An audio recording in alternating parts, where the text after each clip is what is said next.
Election officials keeping an eye out for voter fraud amid concerns that hackers could cause problems. Experts warning that someone could change the voter registration list or party affiliation, impacting the election without altering any votes. Eric, Shawn, live at our newsroom. What's up with this? Yeah, hey, Bill. Well, election officials tell me there are now some new warnings from the FBI about potential hacking of the nation's voter registration rolls. The Department of Homeland Security says hackers have tried to attack the voter registration rolls in 20 states.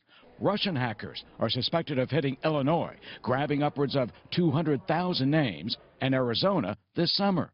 In Ohio, Secretary of State John Husted says voter rolls in his state could be vulnerable. Our voter registration system is connected to the internet, and so that does expose us to a potential cyber attack. Husted says the state's voter registration lists are backed up every night and is confident voters will be protected. I think there's a potential for disruption, but not a potential for chaos because of the backup systems that we have in place, and we're doing all we can, but as I noted, you can never eliminate the threat.